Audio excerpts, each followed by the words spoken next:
বিশ্ব ধূমপান মুক্ত পরিষদের 2025-26 বর্ষের 201 সদস্য কেন্দ্রীয় নির্বাহী পরিষদ ঘোষণা। স্বপ্ন বাংলা নিউজ টিভি। অধূমপায়ীদের প্রাণের সংগঠন বিশ্ব ধূমপান মুক্ত পরিষদ 2025-26 বর্ষের জন্য 201 সদস্য বিশিষ্ট কেন্দ্রীয় নির্বাহী পরিষদ ঘোষণা করেছে। ঢাকার সেগুন বাগিচার কচিকাচের মেলা মিলনায়তনে আয়োজিত এক অনুষ্ঠানের মাধ্যমে এ ঘোষণা দেওয়া হয়।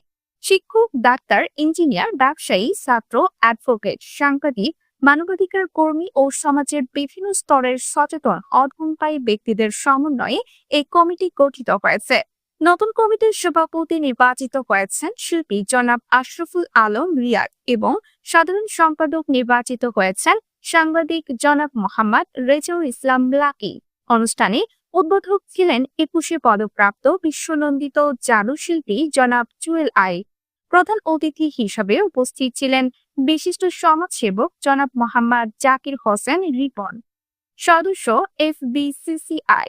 বিশেষ অতিথি হিসাবে উপস্থিত ছিলেন লায়ন মোহাম্মদ নূর ইসলাম, চেয়ারম্যান জাদু সাংবাদিক সংস্থা, জনাব সাউকি বিপ্লব, লেখক, গবেষক ও সিনিয়র যুগ্ম মহাসচিব, জাদু সাংবাদিক সংস্থা প্রধান আলোচক, জনাব মোহাম্মদ ইমতিয়াজ, পরিচালক, জনসংযোগ বিভাগ, BGMEA ইউনিভার্সিটি ও সিনিয়র সংবাদ উপস্থাপক, চ্যানেল 24, জনাব নুপুল জ্যোতি চাকমা, উপপরিচালক, মাদকদ্রব্য নিয়ন্ত্রণ অধিদপ্তর, জনাব মোহাম্মদ গাজী সেলিম, সমাজসেবক ও ব্যবসায়ী, জনাব মোহাম্মদ মোশাররফ হোসেন, দার্শনিক, লেখক ও গবেষক এবং উপদেষ্টা বিশ্ব ধূমপান মুক্ত পরিষদ, জনাবা ইশিতা হাসান, বিশিষ্ট সমাজসেবক ও পরিচালক, ভোক্তা টিভি।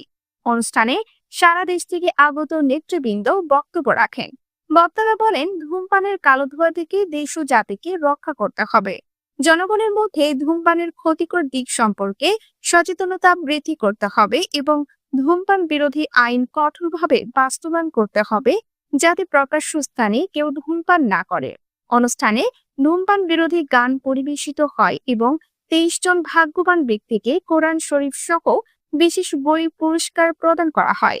সাংস্কৃতিক অনুষ্ঠানের মাধ্যমে এবং অতিথি আপ্যায়নের মধ্য দিয়ে অনুষ্ঠানের সমাপ্তি ঘটে।